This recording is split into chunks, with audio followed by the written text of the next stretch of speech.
He's so good, he should have his own show. This Tuesday on Bedside Manner, he's the doctor who breaks hearts as he mends them. He can remove your appendix, but tickle your funny bone. If something should happen to you over the next few months and you should fall ill at some point, then most likely I will be the one called to come and take care of you. Now with quicker pulse, higher blood pressure, and chronic awesomeness. 22 years of medical practice meets a press corps on life support. The president would be clinically obese if he was just an inch shorter, which he probably is. They tried his patience over his most important patient. But when breaking news makes a house call, will journalistic integrity be left in the waiting room? There's no question that, by all standards, by all metrics, the president does have heart disease. Rear Admiral Dr. Ronnie Jackson stars as Dr. Brock Artery. John Roberts as Professor Clive Von Hickerson. Jim Acosta as Vic Jerkface. John Gizzi as Scrubs McGee. And Hope Hicks as Hope Hicks. Bedside Manner. Don't miss the season premiere, I See You in My Dreams.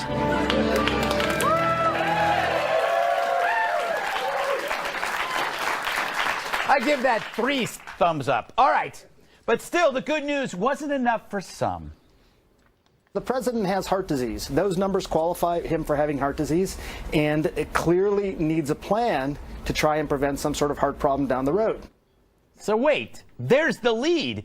CNN finally admits Trump has a heart. Of course, all this good news only unnerved Beavis and Butthead. He sounded like a sycophant. He didn't sound like a doctor. I'm sure this guy's a great guy, great physician, blah, blah, blah. He shouldn't have sounded so Trumpian, first of all. And second, well, Willie, did he write it? He works in a White House where just about everybody who makes public statements lie. What is she doing on her little phone? They're like that couple that you get stuck next to at a wedding reception table that makes you want to gnaw your own face off. Look, when you're calling the same doctor who worked for President Obama a hack, you've lost the plot. Which is why the fake news awards was perfect timing. As the press gave Trump's physical a physical, he gave one right back. And get this, turns out he's in way better shape than they are. How genius was it to have the media cover their own report card? We break in with this breaking news. We suck. But speaking of report cards, how is Trump's after 1 year? Well, the economy's way up and ISIS is way down. If you stop there, I'll take it. But jobless claims are lowest since 1973. And I believe we have footage of your 401k since Trump took office.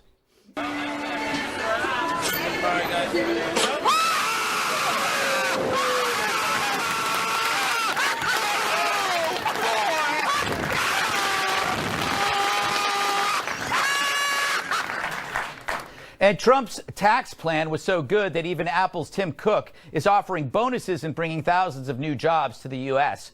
Watch him try to admit it. There are large parts of this that are a result of the tax reform, and there's large parts of this that we would have done in any situation. Just come out and say it. The guy you can't stand did some good. I know it's painful to credit someone you hate. The media and tech companies, they're like children in high chairs, shaking their heads as Trump feeds them their vegetables. Yeah, it tastes bad, but it's good for you. Anyway, what did we get amidst this good news?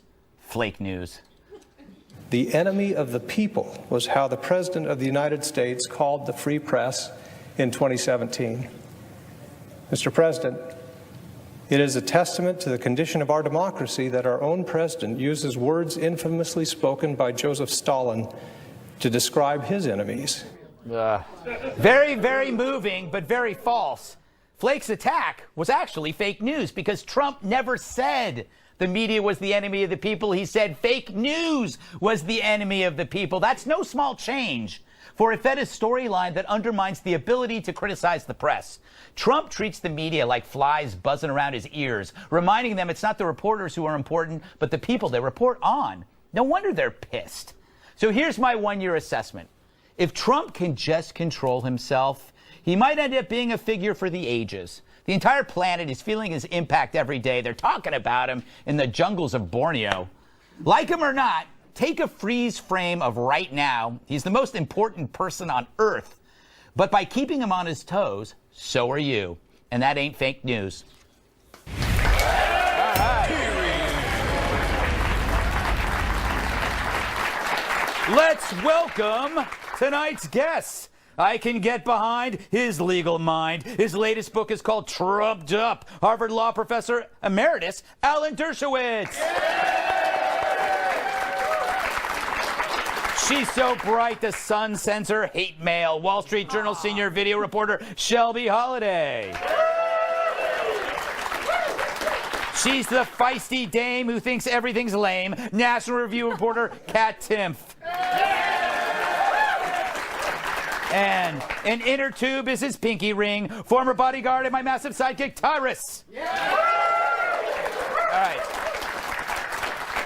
Professor, you can comment on anything, but I want to pose a question to you that despite all these missteps that are happening constantly, when you step back, there seems to be a path of accomplishment, which to me is astonishing that given all this stuff that's going around, things are okay. You know what it is? It's like a drunk man walking a straight line in an earthquake.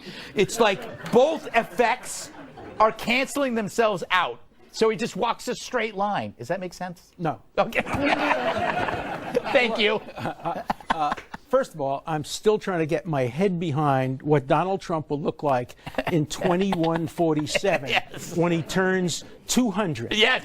And you have to promise to put him on this show. Yes, we will. With his walker. Yes. And he'll come in Yes. and he'll look back. Yeah. And he'll look. I think this has been a very, very mixed year. Yeah. There are some very bad things. The statements he made about African countries are simply inexcusable. As the grandson of immigrants who came from what were considered S-hole countries Right. back then and have accomplished a lot. Right. We should never judge people on the basis of national origin. I don't like the way he deals with immigration, Right. the way he deals with people from foreign countries. On the other hand, I like the fact that he has the peace process moving a little bit in the Middle East. Maybe the recognition of Jerusalem will finally push the Palestinians to come to the bargaining table.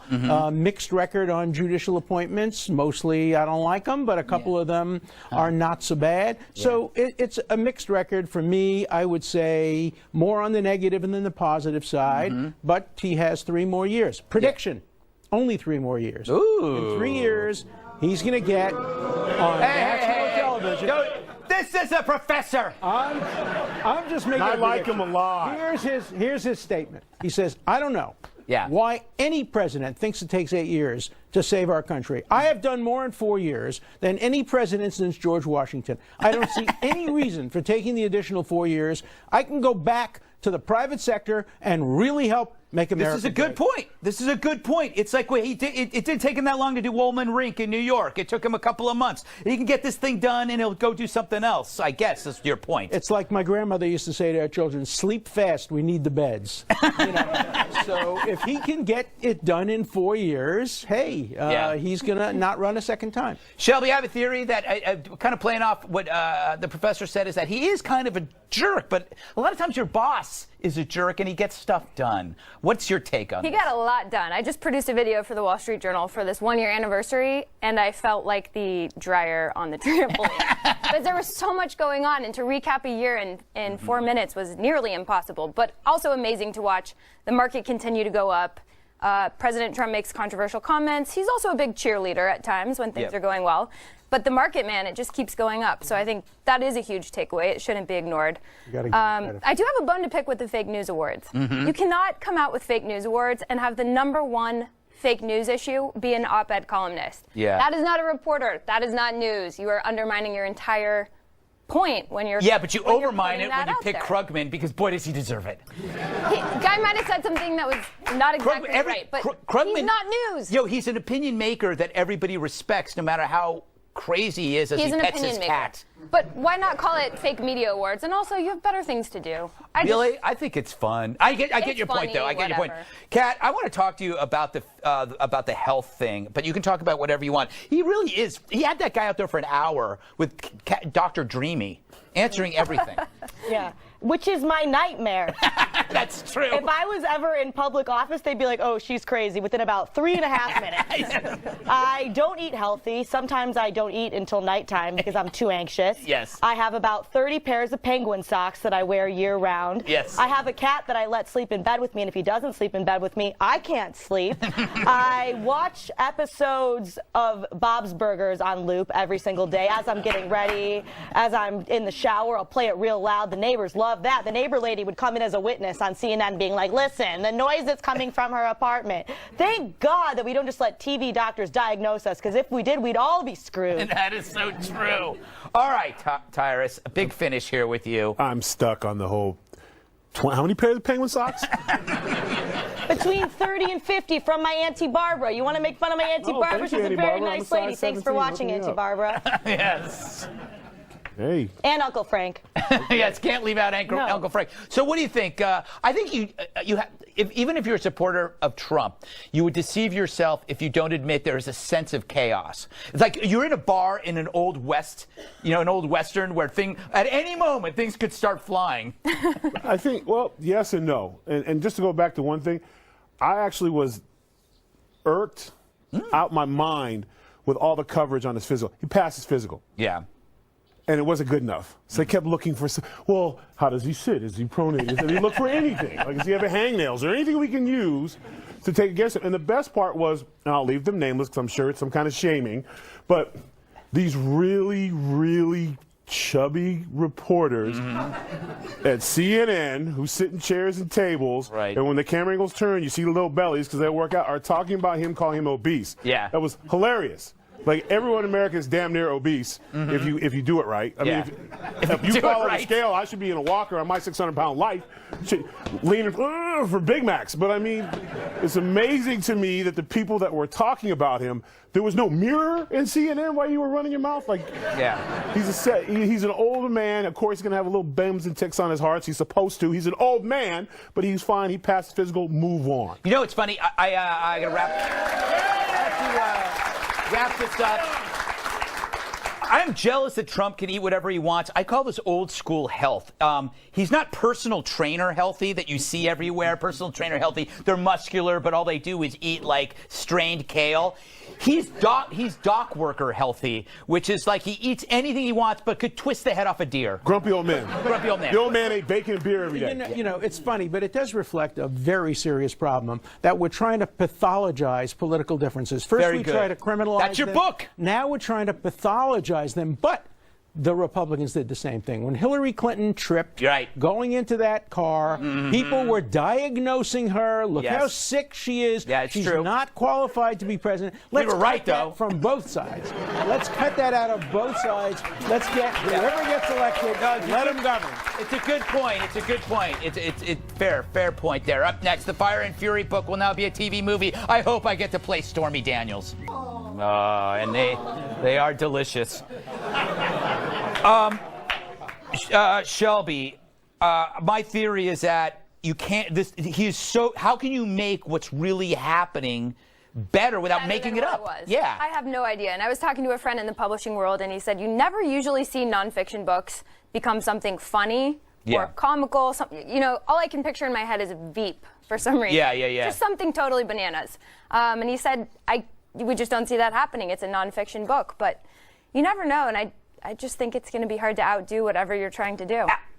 Alec Baldwin does Trump with a ream of writers, a team of writers, and Trump is funnier without that, Dershowitz, because he's real. Well, but you've adapted books into movies. I mean, could you do this? Only on one condition: if you could get Trump to play himself. Yes. Then he could be a great star. Yeah, that's so true. And think of the career he has ahead. Can you of get him to follow the script? He'd be the worst actor. He'd be going, I don't like this. I don't like this. That didn't happen. Can you get Stormy Daniels to play herself? I want to do the hotel scene at least 3 times to get it right.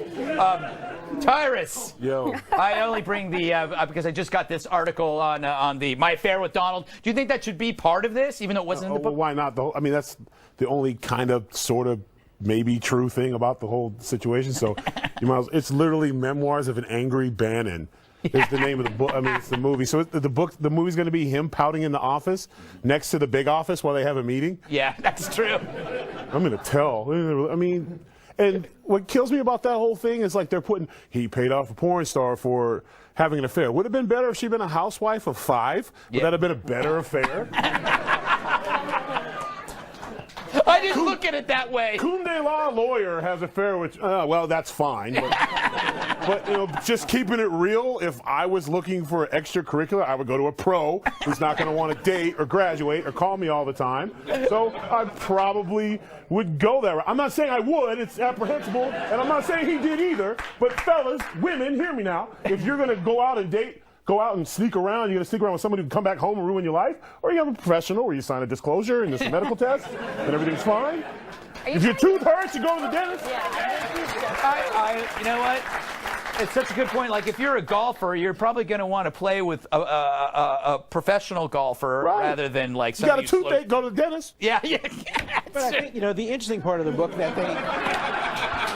I don't even know what that means. The interesting part of the book they actually could make a decent TV series out of is the 3 groups in the White House. Yeah. The Bannon group. Yes. The Ivanka and Jared group. And the Republican group. That was an Omarosa. insightful part of the book. She was her own group. She was her own group because nobody liked her. That might be the most fascinating part. We have no idea what she was doing. No, neither did she. Maybe we would learn. She brought her friends over to check out the rooms. Kat, where do you see this going? Is this happening? Would you watch? I only under one condition, and I have the perfect person to play Trump. Can we get it on the screen, please? Alf. There we go, right? Yes. They have the same hair. They kind of look alike. They have the same scallywag attitude. Yes. And for the Fire and Fury book, we keep the part about eating cats. Oh, that's all of the problems in the White House is because Trump eats cats. I didn't know that about it. That's what Alf does? Yeah, he's chasing their little kitty around for most of the series. Get with it, Greg. I'm sorry. I think, this could only work if they did it real time like 24. So, you know, 24 was 24. They'd have to do it at night, and they'd have to replay the events of the day with actors. They'd have to do exactly the same day because real life is better than whatever they're going to offer. I will stick my face in a beehive and play Bannon. Yeah, there you go. Past.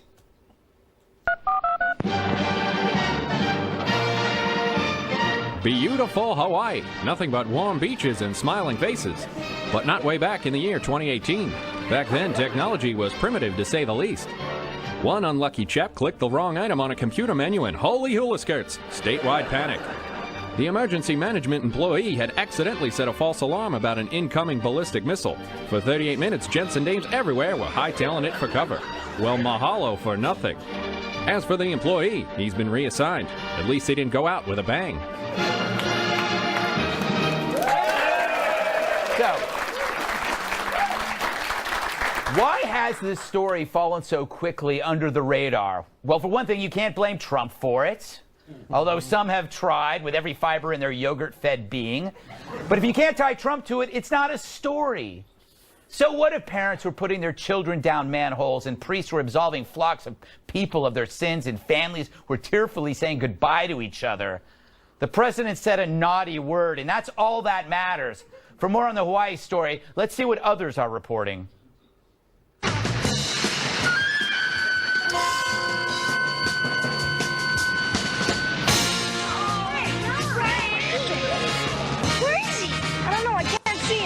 It all goes back to the little tiki doll, doesn't it? Tyrus, I can't believe that we don't talk about this. Is like, just because it was a false alarm, we're not taking it seriously. And you know what, the part that really bothers me is it took 38 minutes. Yes, and they knew 5 minutes. 38 minutes. Well, before that ballistic missile, that should be national security. I don't think your local state should be taking care of that, obviously. But in those 38 minutes, do you know how many marriages were ruined? Yes, true. You know that moment where you're like, I never liked your mother. I only stayed with you for the kids. I'm the only one on this panel old enough to remember duck and cover. Yeah. When I was a kid, we were scared out of our wits. The Russians were going to come. They were going to blow us up, but we would be saved because we got on our knees under our desks and prayed. And that brought back these terrible, terrible memories. Yeah, it was nuts, Shelby. My wife was there. Thank God I wasn't, because I am the worst. I know. I would have covered myself in slow-moving elderly. And I would have. I would have been like, they would have been shields. Hey, you insulting me here? Come on. You've been the guy who had to apologize after the false alarm. Honey, dear, I didn't mean to kick you out of the refrigerator. I'm sorry. Yeah, it was like, I leave the family behind. Yep. No, I was going to look for help. Yeah. No, but you really can't imagine what it was like to be there. Right. And clearly this person had no business being near a button when we have heard so much about big, powerful buttons, and there are genuine fears that that button might be pushed. There are a few things that were really scary that came out of this news, though. The AP reported, according to a man who was contracted by DHS to study the wireless alert, it could take 30 minutes for other states to write and blast a message about a missile. That's a problem we should probably fix. Right. And a nationwide system for mobile devices has never been tested. These are things that just seem so simple. I disagree. And the fear is that we've moved on so quickly from the news. Will they ever be fixed? We move quickly from everything. You think about the Vegas shooting. We act like that's happened 10 years ago, and we still don't know what the hell happened. Kat, you said you disagree at what? I disagree. I don't think there should be any of these warnings at all. Oh, really? Why? If you're going to get missile bombed to death, what are you going to do about it? Get a raincoat so you don't get wet? Going to stock up on canned goods? You're never going to get a chance to eat those canned goods. There's nothing you can do. Why not just let people live and then, 1 second you're not? Well, this is an interesting point. The best response I heard is the husband of my wife's friend. They were there for her birthday party, and he's Russian, and everybody's panicking. People are crying. His wife's crying, and he goes, "Go back to bed. If you wake up, all good." And you can't get better than that. No. You can't get better than that. That's a cool dude. The one thing I got to say, I love Hawaiian shirts, but it's weird when they're at a national security press conference when they're in Hawaii. Do you throw a tie over a Hawaiian shirt? I don't know. I mean, I don't get it. Anyway, I don't get it at a national security. I love Hawaiian shirts. I love them. Just not in a serious meeting. It's incredible. You can wear them anywhere. Anyway, coming up, North Korea's got Olympic fever. North and South are joining hands to win a few medals. Or die trying. Seriously, you lose, you die. That's next. To their death. But a foreign minister says the world shouldn't be so naive about the North's participation. Adding, quote, "I believe that North Korea wants to buy some time to continue their nuclear and missile programs." Meanwhile, an American expert on North Korea may have come up with the best bloody nose option for a military strike against Kim Jong-un. Blow up his personal toilet. Apparently, all the pictures of Kim Jong-un at missile launches have one thing in common. Take a look at the back left of this picture. His porta potty is always nearby. As Jeffrey Lewis explains, taking it out will, quote, "send an unmistakable message. We can kill you while you're dropping a deuce." I'm never pooping again. As for the Olympics, they've added a new sport that promises to be a huge hit.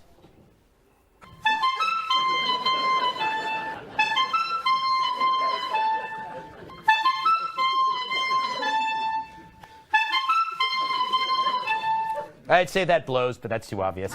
Kat, thoughts on this assassination plot or pseudo-plot? Yeah. As funny as bombing a toilet would be, and it would be, it could be seen as an act of war. True. And if they were to retaliate, I would hate for the reason that there was no more New York City or no more Los Angeles to be, we thought bombing a toilet would be funny. Yes, that's true. You don't base your foreign policy on a really cool joke. Yeah, I mean, as cool as it would be, it wouldn't look very good in the history books. All right, they thought it would be funny. Professor, do the Olympics help foster diplomacy between adversaries, or does it only help rogue nations like North Korea to put a polished face on their misery? Of course, if you go back to 1936, where the world welcomed Hitler and the Nazis and allowed them to disqualify Jewish runners, and Hitler wouldn't ultimately shake hands with Jesse Owens, all of that, it can be used as a terrible, terrible show helping tyrannical regimes. On the other hand, it also, think of how many of these cheerleaders are going to go back to North Korea. I hereby offer to represent any of them who want to defect. But that's... Okay, but they don't have to be a cheerleader. But think about this. They don't have to be a cheerleader. Anyone who wants to defect, I'm their lawyer. But see, now here's the reason why I think they're not going to defect. Each one of those cheerleaders' families are probably in a room, right? Right. They're probably in a room, and it's like, if you don't return, they're a casserole for the starving citizens. That's what I hate to say it, but there are reports that there's some bad dietary. You think is in the burger? Yeah. But Go ahead. The cheerleaders are interesting because when you read the headline, it sounds really silly. They're sending this huge group of cheerleaders, couple of athletes. The cheerleaders are actually considered soldiers by many North Korea experts. They are the army of beauties. They are meant to go out there and sort of woo the rest of the world, pretend like they're peacemakers, show how innocent and soft the regime is. And their most famous alumni is Kim Jong-un's wife. So I didn't even know he was necessarily trying to defect. I didn't even know he was married. He marries a cheerleader just like everybody else. They always marry the cheerleaders. Kat says. You can do it, Tyrus. Yeah, I mean, it's... Tyrus. What do you? Okay, is this just a way for Kim Jong-un to just put off stuff to delay while he's still developing weapons? Look, I'm cooperating, but then he's actually doing something else. I mean, it's probably a little of that, but also at the same time, one of the things that has happened for him and his country is with sparring with the president of the United States and the leader of the free world, he has the spotlight right now. Mm-hmm. Yeah. So chances are, if he wouldn't have had the interactions that he's had with President Trump, none of this would be happening right now. I think you're right. He's trying to play a sympathy thing, and then you're 110% right. Every one of those cheerleaders, they got a reason to come home, or several reasons to come home, because once they get over there and they see a warm bed, 3 hot meals, free speech, TV. I mean, I don't know if you've ever been to the Olympic. It's like a little city. Yeah. And it's just a whole lot of fun going on. Yeah. And stuff. Yeah, it's been a while for me since I've been in the Olympics. A good friend of mine, Mark Henry. An elegant gentleman has become your fat drunk uncle who can't even zip up his own pants. The founders of New California formally declared their independence this week. I believe we have tape of their presentation. San Diego, Los Angeles, San Francisco. Everything on this side of the line is just hundreds and hundreds of miles of worthless desert land, which just so happens to be owned by Lex Luthor Incorporated. Wow. I didn't know Superman was in Deliverance. Hey, very good. California, it's gotten too big, Professor Dershowitz. It's like you imagine Siamese twins, right? And one of your twins got really, really fat. And you go okay, it's time to split. We're calling the doctor. Look, there are people in California who want to not have a separate state. They want to secede and have a separate nation. They would be, the 7th, 8th largest economy in the world? Yes. They would be among the top population nations in the world, and they could legalize marijuana without any concern from the federal government. In the world? Shelby, this could be a great contest to see. You have the 2 states split. Which one would do better? One with free market, free market, free mind mentality that Professor Dershowitz discusses, or big government intrusion of the other kind of California? That's a good question. I mean, I think this is what happens when you overtax your citizens, can't balance your budget. People get really frustrated. They want to leave. But if you look at the plan that these New California guys released, it's literally a 5-page sloppy PDF. Is that all you need? It looks like something a 3rd grader put together. So I think they have a little ways to go in filling in the details and convincing people this is a good idea. But also, all the wealth is on the coast. Yeah. So they would also have a bit of a reality check when they start realizing what their resources are. But how big was our Declaration of Independence? Bases. Wasn't that one sheet? It was a much more intelligent sheet. Really? I'll have to say that. I think it was written on a cocktail napkin, if I remember correctly. I believe that you're right. Yes. Yeah, they all had. Everything good is written on a cocktail napkin. Tyrus? What? I don't know. You want me to follow up with that? Yes. Look, I grew up in California. I still have my California driver's license. I vote absentee ballot. Like, I'm still a Californian. And they do this.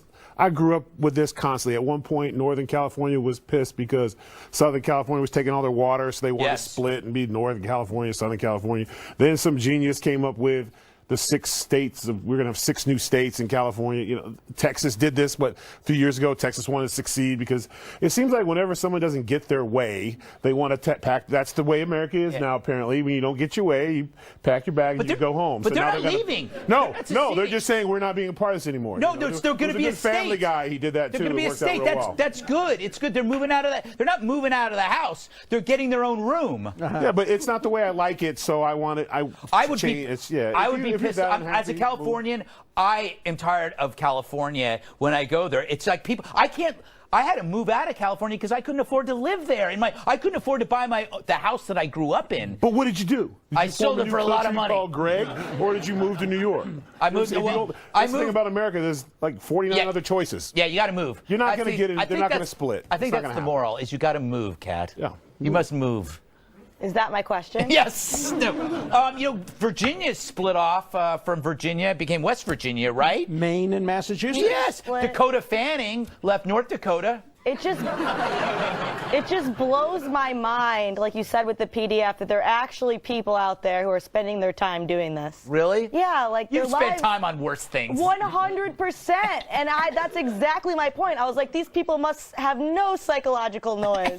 They must have no social traumas to deal with. They must have other lives. Who gets and spends their free time thinking, you know what, I would like to make a PDF about creating my own state, and I'm going to do it. I think I like these people. I agree. The best people. You should have them on the show and interview them. I will. You know what? You're right. You know, it's like the people who do C-Lab. Let's get to the bottom of this. Do C-Lab? It's much better than anything I do. And then when you ask them one wrong question, they're going to form their own Greg Gutfeld show in the corner.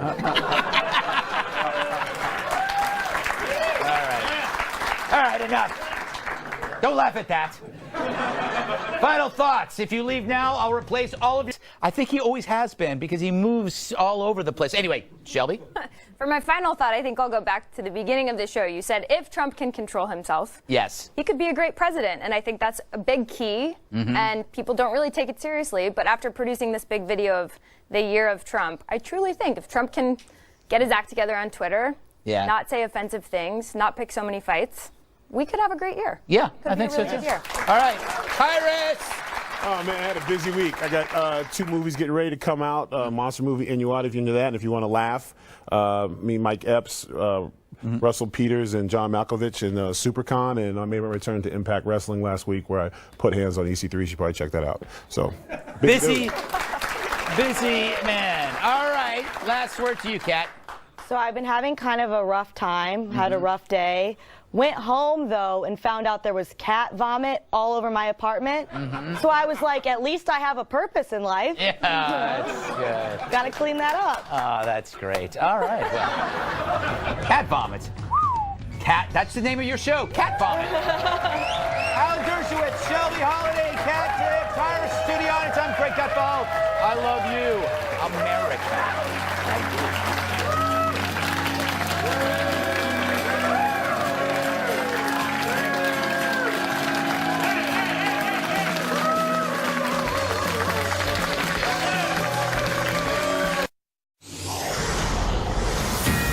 This is a Fox News alert. There is not a lot of optimism right now to striking a deal to reopen the government.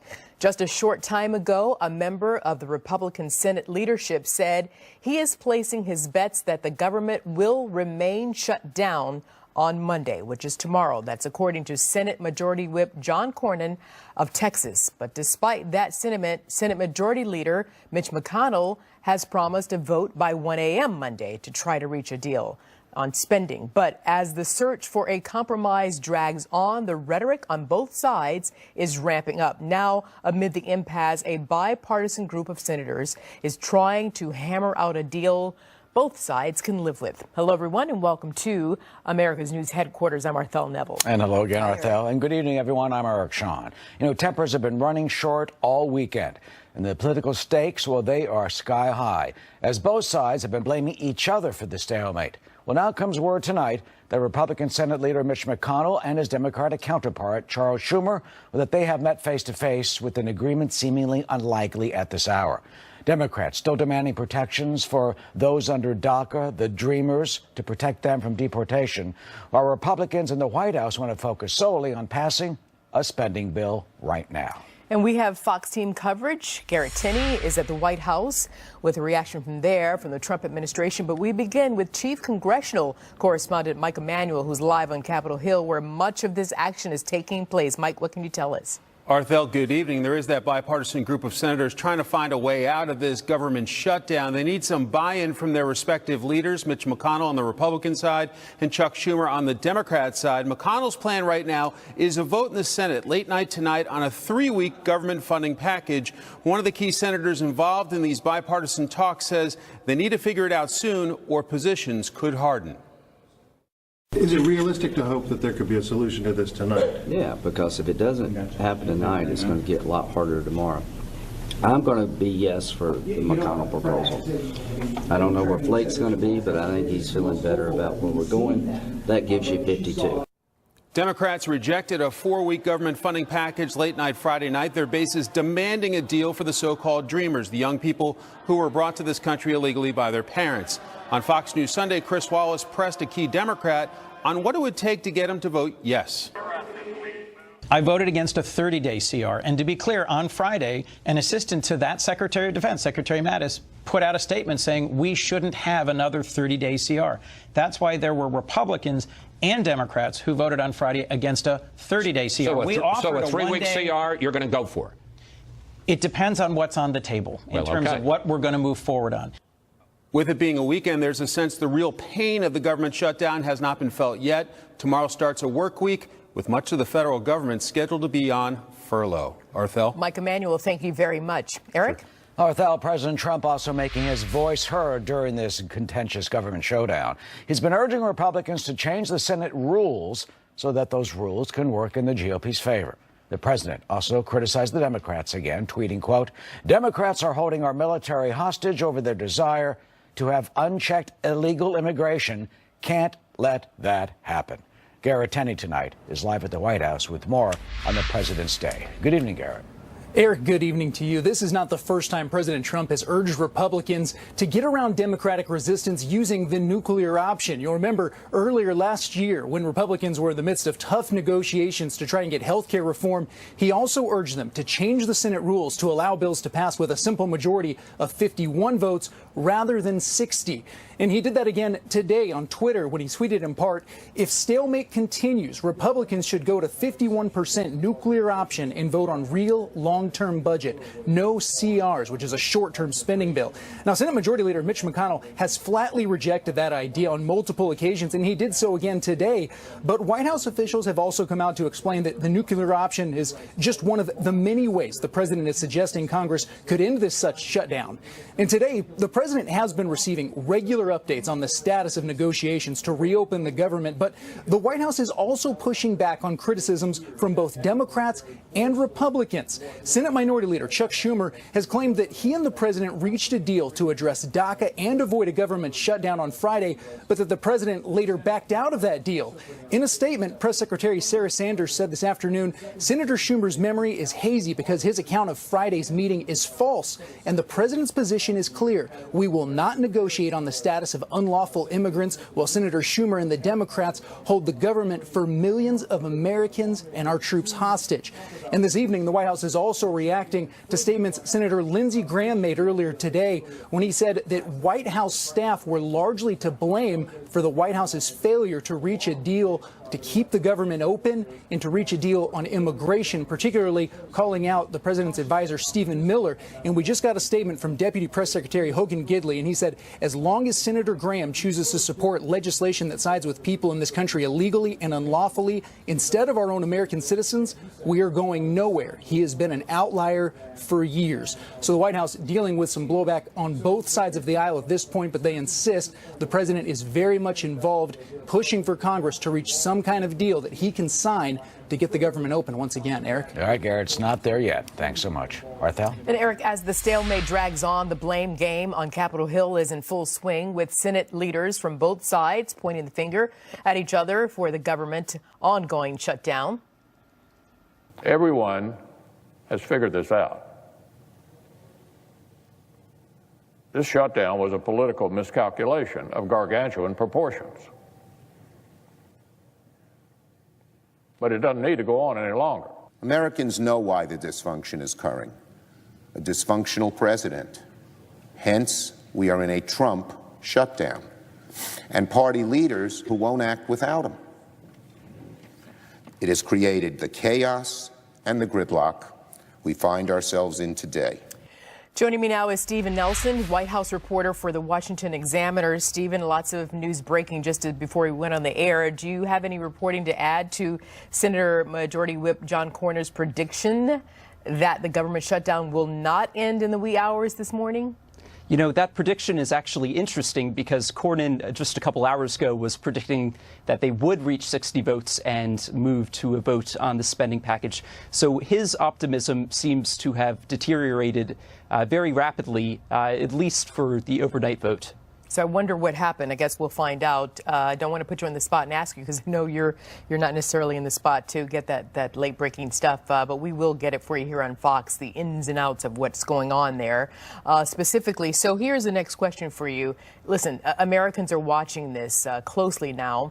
Can Americans count on Congress to be able to figure out a way to coexist, to co-govern this country post this shutdown? Well, what is amazing about this weekend is that there is a shutdown, but the Senate Democratic leader Chuck Schumer and a leading Hispanic American Democrat in the House, Luis Gutierrez, have agreed to fund President Trump's border wall, one of his primary campaign pledges. So they are willing to do that in exchange for passing the spending bill and getting protections for the young immigrants that are protected by DACA. So it certainly is possible that there is a way forward. Whether or not that comes quickly or not remains to be seen. Yeah. Meanwhile, Senator Graham is saying earlier this afternoon, he says, listen, someone has got to lead. Who should take the lead? Well, if you listen to the Senate Democratic leaders, President Trump is not doing a good job at that. They say that they have made deals with him. He's backed out of deals. They claim to be confused about who to negotiate with, whether it should be the lawmakers on the Republican side or if it should be Trump. Who actually leads the Republican negotiations with the Democrats is going to become clear, I'm sure, very soon. But they have that criticism in mind right now. Yeah, embracing themselves for that. Garrett Tinney just reported on this. I'll mention it again. A note from the White House Deputy Press Secretary Hogan Gidley saying as long as Senator Graham chooses to support legislation that side can agree on.